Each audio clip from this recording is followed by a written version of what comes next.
Proverbs 18:13 says, "He who answers a matter before he hears it, it is folly and shame to him."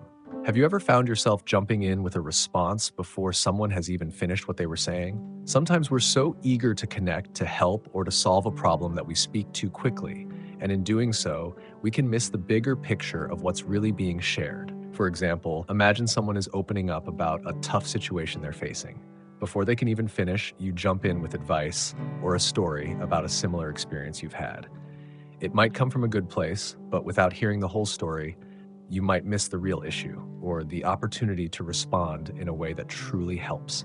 And more importantly, in those moments, we can miss the chance to listen for what God might want us to say instead of offering just the best answer we can think of on our own. When we take the time to listen, not just to the person speaking, but also to the Spirit, something deeper happens. That pause allows us to hear the entirety of what's being said and to tune into God's guidance. Maybe the person doesn't need advice at all. Maybe they need encouragement, reassurance, or just the presence of someone who cares. James 1:19 reminds us to be quick to listen, slow to speak, and slow to anger. Listening isn't just about understanding others better. It's about making space for the Spirit to guide us. Sometimes what someone needs to hear isn't something we would have thought of on our own. It's a divine response, a word of grace or wisdom that could only come from God. So the next time you're in a conversation, try taking a breath before responding. Ask yourself, do I really understand what they're saying yet? And what might God want me to say or not say in this moment?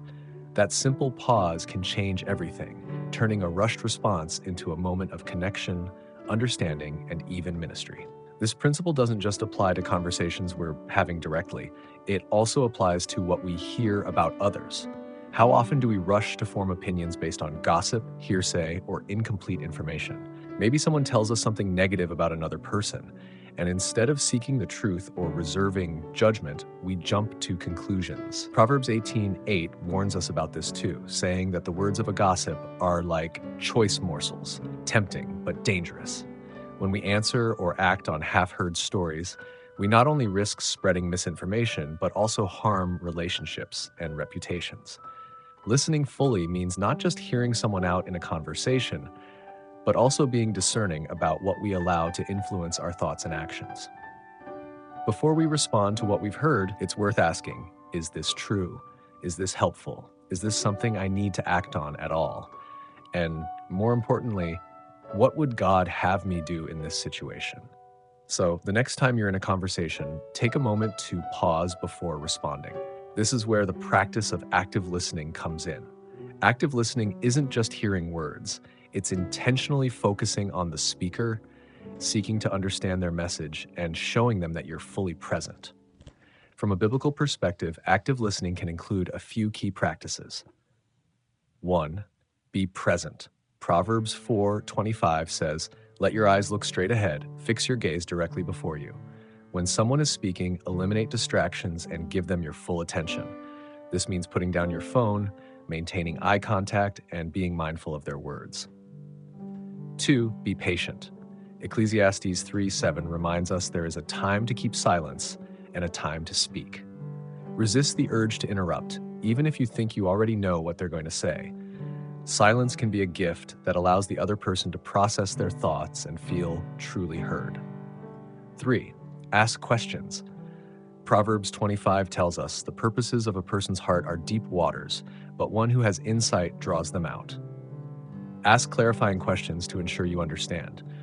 For example, you might say, "Can you tell me more about that?" Or, "How did that make you feel?" These questions show genuine interest and help you grasp the heart of what they're sharing. 4. Reflect back. James 1:19 urges us to be quick to listen, slow to speak. Reflecting back what you've heard, such as, "It sounds like you're feeling really frustrated about this," not only shows that you're paying attention, but also helps the speaker feel validated and understood. 5. Listen for God's guidance. In John 10:27, Jesus says, "My sheep listen to my voice." As you listen to others, also listen for the Spirit's prompting. Ask God for wisdom in your heart. Lord, how would you have me respond to this person? Sometimes the best response is a word of encouragement, and other times it might simply be silence and empathy. Active listening is more than a skill. It's a form of love and humility. It's a way to reflect Christ's patience and care in your interactions with others. When you listen well, you're not just hearing the person in front of you, you're creating space for God to work through you, offering responses that are thoughtful, spirit-led, and full of grace.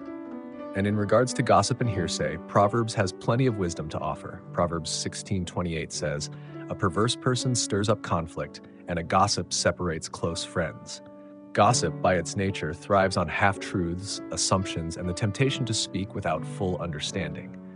When we hear something about someone else, it's easy to get caught up in the drama, but as followers of Christ, we're called to respond differently, with integrity, discernment, and love. Here are some actionable ways to approach gossip or hearsay from a biblical and practical perspective. 1. Pause before you react. Just as active listening encourages us to pause before responding, this principle applies to gossip as well. Proverbs 18, verse 17 reminds us, "The first to plead his case seems right until another comes and examines him." Before believing or acting on what you hear, take a step back and ask, is this the whole truth? Do I have both sides of the story? A pause gives you space to think and seek clarity.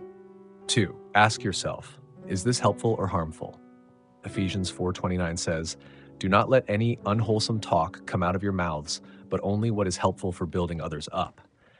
When gossip reaches you, reflect on whether sharing or even entertaining it would uplift or harm the person involved. If it doesn't contribute to peace or understanding, it's better left unsaid. 3. Seek to be a peacemaker, not a perpetuator. Jesus calls us in Matthew 5, verse 9, to be peacemakers. If someone shares gossip with you, redirect the conversation. You might say, "I don't feel comfortable discussing this without them here." Or, "Have you spoken to them directly about this?"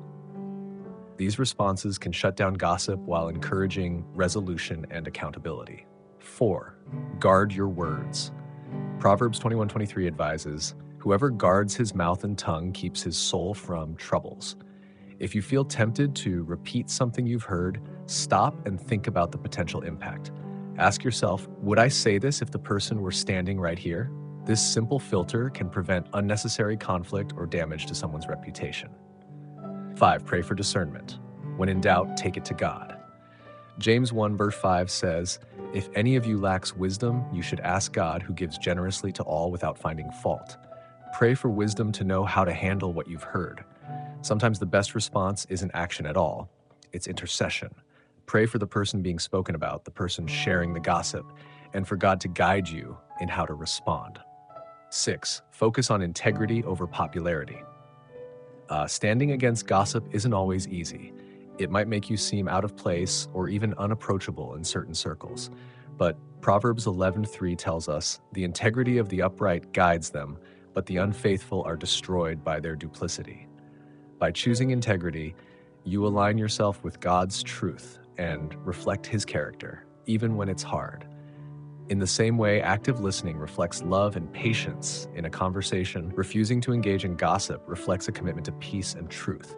It's a way to guard not only others' reputations, but also your own heart from being influenced by negativity or division. Imagine the ripple effect if, instead of spreading gossip, we became known for building others up and speaking life into every situation. Stay blessed. Thanks for listening. We'd love to hear your thoughts. Leave a comment and don't forget to like and share.